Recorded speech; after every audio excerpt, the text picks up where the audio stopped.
అప్పట్లో రాజులు యుద్ధాలు చేసి ఆ రాజ్యాన్ని మరియు ఆ రాజ్య సంపదను దోచుకునేవారు.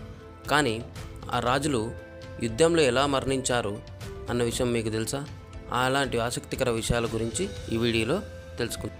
మనం ఎక్కడైనా వర్షం పడినప్పుడు చూస్తూనే ఉంటాం, కానీ ఆ వర్షం నుంచి ఒక డిఫరెంట్ స్మెల్ వస్తుంది.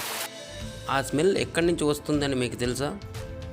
మనకు వర్షం పడినప్పుడు మట్టిలో నుంచే వాసన మట్టిది కాదు, అది మట్టిలో ఉండే యాక్సినోసైనో బ్యాక్టీరియాది.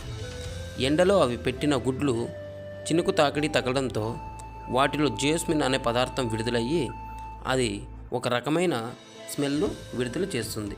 మనం చాలామంది సైంటిస్టుల పేర్లు వినే ఉంటాం అండ్ వాళ్ళు చేసిన పరిశోధనల గురించి చాలా పుస్తకాల్లో చదివి ఉంటాం. కానీ ఇక్కడ మనం ఒక ఆశ్చర్యకరమైన విషయం తెలుసుకోవాల్సింది. అది ఏమిటంటే, మన ఐన్స్టీన్ గారు తన ఇంటి అడ్రస్ కూడా మర్చిపోయేంతలా మతిమరుపు ఉండేదట. అప్పట్లో చాలామంది రాజులు యుద్ధాలు చేసి మరణించే ఉంటారు, కానీ ఆ రాజు యుద్ధంలో ఎలా మరణించాడు అనే విషయం మనకు తెలీదు. కానీ ఆ రాజు కూర్చున్న విధానం బట్టి మనం ఆ రాజు ఎలా మరణించాడు అన్న విషయం గురించి తెలుసుకోవచ్చు. నంబర్ 1, గుర్రం ముందు కాళ్ళు 2 కాళ్ళు కానీ పైకి లేచి ఉంటే అతను యుద్ధంలో మరణించాడని అర్థం. అదేవిధంగా ముందు కాళ్ళలో ఒకటి నేల మీద మరొకటి గాల్లో ఉంటే అతను యుద్ధంలో గాయాలు తగిలి మరణించాడని అర్థం. అదే 4 కాళ్ళు నేల మీద ఉంటే అతను సహజ మరణం పొందాడని అర్థం.